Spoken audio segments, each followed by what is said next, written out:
if we can't quiet our mind down, how are we able to quiet our body down and our central nervous Yeah, system? So, that's right. It's so interesting. I hear things all the time. I hear women, and it's always women. It's it's often Black women.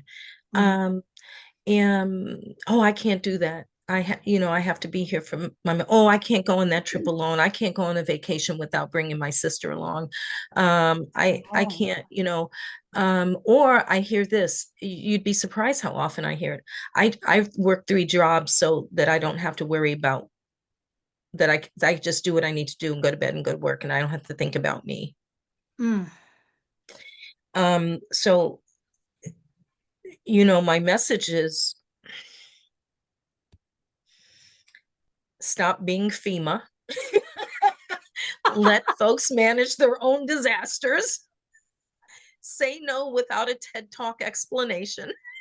oh, I like that one. I like that Yes. one. Oh no, I Say said this no to without a my TED Talk explanation. I yeah, like my that. client was like, well, what I would do is tell her to make 2 columns and her yes, her pros and her cons. And I said, no. And I can be so rough with my patients. And I said, no, that's not what I want you to do. I want you to say less. And she goes, well, if I say less, I won't be giving her advice. I said, I don't want you to give advice. I want you to say, gosh, I am so sorry you're going through this. I am in no place to give you advice, but I'm working with a therapist. Can I give you her number? Or I'm working with a therapist that have you ever thought of that? And that's that say no without a TED Talk explanation. I like that. I'm gonna use Yeah, that. Can I use yeah, that one? Say no yeah. without a TED Talk That is explanation. mine. I That is love. mine, folks. That's mine. And you can have it, Angela. And I'll what just borrow, but that's a good Angela, one. I coin a lot of phrases, right? I'm really into these phrases. And the one that I coined in 2023 for my clients, I Uh-huh. do every year come up with a saying was statements, not discussions, Uh-huh. telling, not talking. Oh, Statements, not discussions, telling, not talking. We do too much talking. you're right. We We do. start telling things. Here's what I got to tell you. And here's a statement. This is not a good time for me. I'm so sorry you're going through that. Right. Yeah. I'll keep you in my prayers. I'll keep you in my thoughts. Right. And then you send them a $10 Apple, coffee cup of coffee. Throw a life jacket, not your whole body. Right. That's another one I came up with. Right. And Exactly. that's what I'm talking about. Throw a life jacket, not your whole body. Yes. And I really think more women, we Yeah. really need to, because there's so much behind the Superwoman schema that, you know, and again, I know Mm. a little bit about it, but I think we really need to, as women, get on, social media or get on Google, get whatever, and look it up and figure out is that me? Is that what I'm doing right now in my life? And I bet most of us will say, yeah, I can Mm. I can see that those are the things that I'm doing in my life and how is it impacting me? And like I said, not Yeah. just mental, but Yeah. physical as well. And then Yes. why do I continue to do it and how do I break that cycle? And sometimes breaking that cycle means you have to talk to a therapist.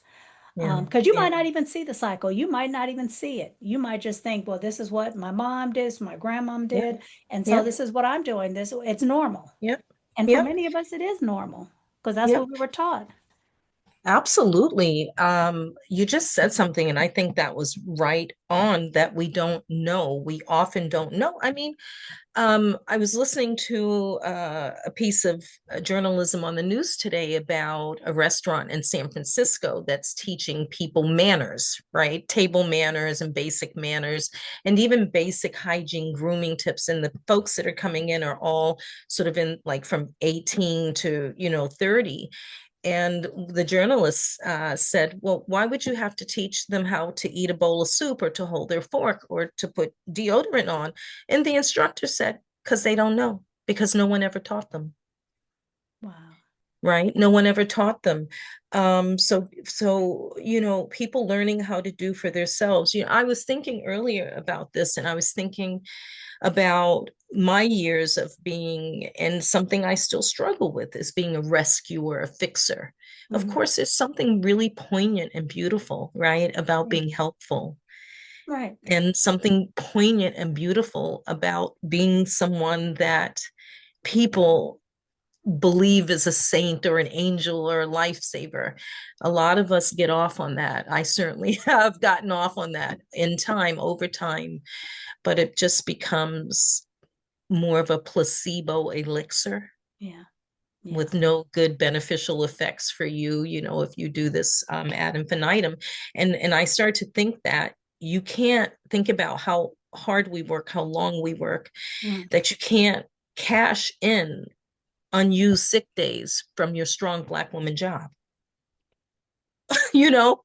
So we just have to stop hoarding them. Yeah. And that was that's one thing about me. I never had any sick days left, and I at the end of the year, and I never had any vacation. I was the same way. I I was was like, always bye. borrowing and stealing.